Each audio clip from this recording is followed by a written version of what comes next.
कृष्ण ने कहा, मैं तो सबकी सुनता हूं, पर मेरा कौन सुनता है। इंसान गलत कार्य करते समय बाएं दाएं आगे पीछे चारों तरफ देखता है, बस ऊपर देखना भूल जाता है। आपके साथ अब तक जो हुआ अच्छे के लिए हुआ, आगे जो कुछ होगा अच्छे के लिए होगा। जो हो रहा है वो भी अच्छे के लिए हो रहा है, इसलिए हमेशा वर्तमान में जियो। भविष्य की चिंता मत करो। तू करता वही है जो तू चाहता है, होता वही है जो मैं चाहता हूं। तू वही कर जो मैं चाहता हूं, फिर होगा वही जो तू चाहता है। उससे मत डरो जो वास्तविक नहीं है, ना कभी था ना कभी होगा। जो वास्तविक है वो हमेशा था, उसे कभी नष्ट नहीं किया जा सकता। श्री कृष्ण कहते हैं, जिस व्यक्ति को आपकी कद्र नहीं, उसके साथ खड़े रहने से अच्छा है आप अकेले रहें। संबंध उसी आत्मा से जुड़ता है जिनका हमसे पिछले जन्मों का कोई रिश्ता होता है, वरना दुनिया के इस भीड़ में कौन किसको जानता है। कृष्ण ने राधा से पूछा, एक ऐसी जगह बताओ जहां मैं नहीं हूं। राधा ने मुस्कुरा के कहा, बस मेरे नसीब में। अहंकार करने पर इंसान की प्रतिष्ठा, वंश, वैभव तीनों ही चले जाते हैं। विश्वास ना हो तो रावण, कौरव और कंस का अंत देख लो। प्यार और तकदीर कभी साथ नहीं चलते, क्योंकि जो तकदीर में होते हैं उनसे कभी प्यार नहीं होता, और जिससे हमें प्यार हो जाता है वो तकदीर में नहीं होता। मनुष्य को जीवन में श्रेष्ठ बनने का प्रयास अवश्य करना चाहिए, परंतु जीवन में हमेशा उत्तम ही रहना चाहिए। जैसे प्राणी अपने पुराने कपड़ों को उतार कर फेंक देता है, नए को धारण कर लेता है, उसी प्रकार यह आत्मा पुराने शरीर से त्याग करके नया शरीर प्राप्त करती है। मैं सभी प्राणियों को समान रूप से देखता हूं, ना कोई मुझे कम प्रिय है ना अधिक, लेकिन जो मेरी प्रेम पूर्वक आराधना करते हैं वो मेरे भीतर रहते हैं और मैं उनके जीवन में आता हूं। मनुष्य कितना भी गोरा क्यों ना हो, परंतु उसकी परछाई सदैव काली होती है। मैं श्रेष्ठ हूं यह आत्मविश्वास है, लेकिन सिर्फ मैं ही श्रेष्ठ हूं ये अहंकार है। राधा ने श्री कृष्ण से पूछा, प्यार का असली मतलब क्या होता है। श्री कृष्ण ने हंसकर कहा, जहां मतलब होता है वहां प्यार ही कहां होता है। मेरे भी कई जन्म हो चुके हैं, तुम्हारे भी कई जन्म हो चुके हैं। ना तो ये मेरा आखिरी जन्म है और ना यह तुम्हारा आखिरी जन्म है। प्रेम एक ऐसा अनुभव है मनुष्य को कभी परास्त नहीं होने देता, और घृणा एक ऐसा अनुभव है जो मनुष्य को कभी जीतने नहीं देता। यदि प्रेम का मतलब सिर्फ पा लेना होता तो हर हृदय में राधा कृष्ण का नाम नहीं होता।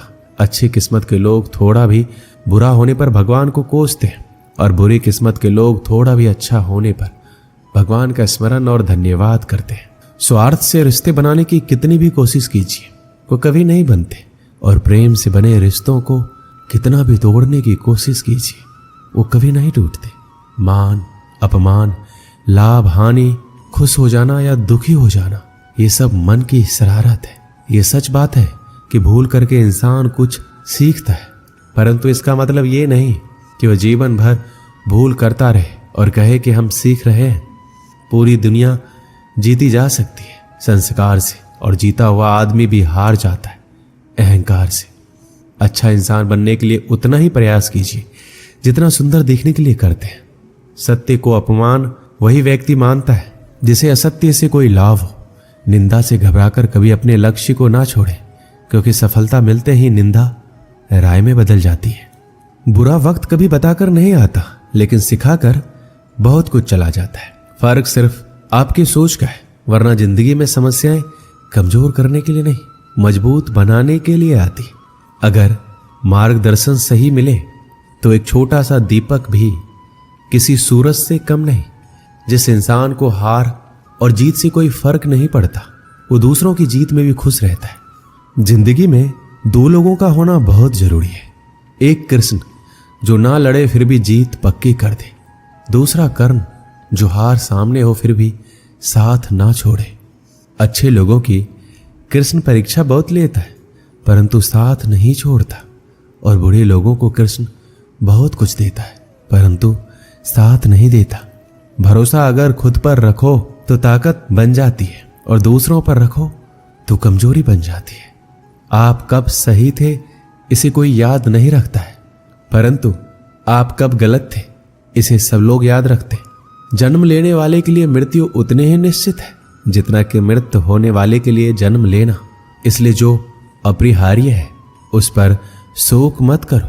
खाली हाथ आए खाली हाथ वापस चले जाओगे। आज तुम्हारा, कल किसी और का था, परसों किसी और का होगा जिसे तुम अपना समझकर मगन हो रहे हो। बस यही प्रसन्नता तुम्हारे दुखों का कारण है। मनुष्य का जीवन केवल उसके कर्मों पर चलता है। जैसा कर्म होता है वैसा उसका जीवन होता है। अगर कोई मनुष्य हमारे साथ बुरा कर रहा है तो उसे करने दो, ये उसका कर्म है और समय उसके कर्म का फल उसे अवश्य देगा। लेकिन हमें कभी भी किसी के साथ बुरा नहीं करना चाहिए, क्योंकि यही हमारा धर्म है।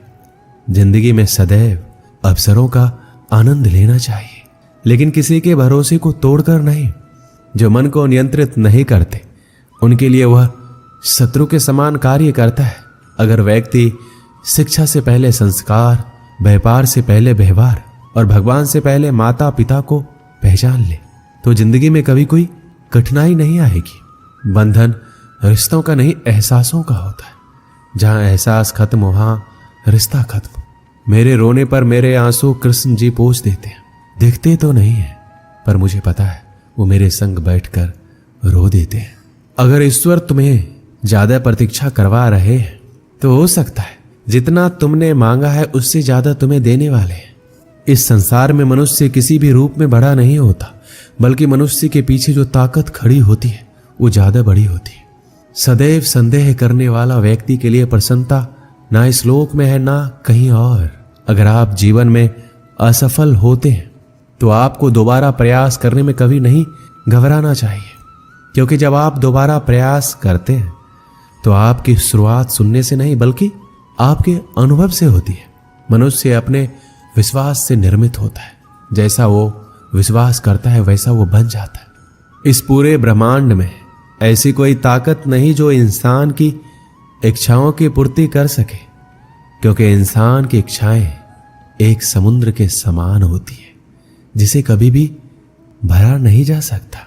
इंसान का मुश्किल वक्त उसके लिए एक दर्पण की तरह होता है जो हमारी क्षमताओं का दर्शन हमें करवाता है। ईश्वर ने जो हमारे भाग्य में लिखा है उसे हमसे कोई नहीं छीन सकता, लेकिन अगर हमें अपने ईश्वर पर सच्चा भरोसा है तो हमें वो भी मिल सकता है जो हमारे भाग्य में लिखा नहीं होता। जो दूसरों की तकलीफों को समझते हैं, जिनमें दया है, दिल से अच्छे, उन्हें दोबारा जन्म नहीं लेना पड़ता।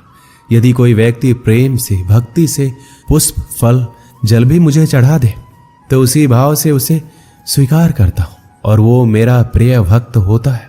जीवन में आधे दुख इस कारण जन्म लेते हैं क्योंकि हमारी आशाएं बड़ी होती है। इन आशाओं का त्याग करके देखो, जीवन में सुख ही सुख है। मनुष्य अपने सच्चे हृदय से जो दान दे सकता है वो अपने हाथों से नहीं दे सकता, और मौन रहकर हम जो कह सकते हैं वो हम अपने शब्दों से नहीं कह सकते। इस संसार में मूर्ख व्यक्ति, अधर्मी, अज्ञानी और नास्तिक प्रकृति का व्यक्ति मेरी शरण स्वीकार नहीं कर सकता। एक समय की बात है, एक शहर में बहुत अमीर परिवार रहता था। उस परिवार में किसी प्रकार की कोई चिंता या कमी नहीं थी। परिवार में माता पिता और उनका एक इकलौता बेटा रहता था। वह लड़का अपने माता पिता के पैसों पर ऐश करता था, जिसकी वजह से उसके काफी सारे दोस्त भी बन गए थे। दोस्तों की बुरी आदतों से उस अमीर परिवार का लड़का बुरी तरह से गिर गया। उसमें धीरे धीरे बुरी आदतों का विकास होता चला गया।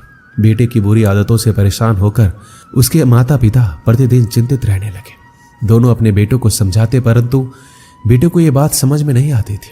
माता पिता को यह समझ नहीं आ रहा था आखिरकार बेटे की बुरी आदतों को किस तरह सुधारा जाए। ये बात उनके लिए एक चिंता का विषय बन गई थी।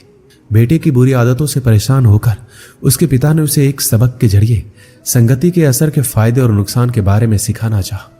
एक दिन लड़के के पिता लड़के को अपने साथ बाजार ले गए। पिता ने बाजार से कुछ संतरे खरीदे। उसके पिता ने साफ संतरों में एक सड़ा हुआ संतरा भी खरीद लिया। दोनों घर वापस आ गए। घर आकर पिता ने बेटे को बोला, बेटा तुम इन संतरों को अलमारी में रख दो। पिता की आज्ञा मानकर बेटे ने सारे संतरे अलमारी में रख दिए। कुछ दिन बाद पिता ने बेटे को फिर से बुलाया और बोला, बेटा जो संतरे तुमने अलमारी में रखे थे उनको बाहर निकाल कर ले आओ। लड़का संतरे निकालने चला जाता है, लेकिन जैसे ही अलमारी खोली तो देखा सारे के सारे संतरे सड़ चुके थे। उसने पिता के पास आकर सारे संतरे रख दिए और बोला, पिताजी हमने जो संतरे खरीदे थे वो सारे सड़ चुके हैं। बेटे की बात सुनकर पिता ने बेटे को समझाया और बोला, देखा बेटा, जो हमने संतरे खरीदे थे उनमें से एक सड़ा हुआ संतरा भी खरीद लिया था, जिनकी वजह से बाकी के सारे संतरे भी सड़ गए। यही बात मैं तुम्हें कहना चाहता हूँ, यदि तुम बुरे दोस्तों की संगति में रहते हो तो तुम्हारी सोच और आदतें भी वैसी ही हो जाएगी, फिर चाहकर भी तुम अच्छे इंसान नहीं बन सकते। पिता की बात सुनकर लड़के को अपनी गलती का एहसास हुआ। उसे समझ में आ गया कि बुरी संगत से अच्छा इंसान भी बुरा बन जाता है और अच्छी संगत से बुरा इंसान भी अच्छा बन सकता है।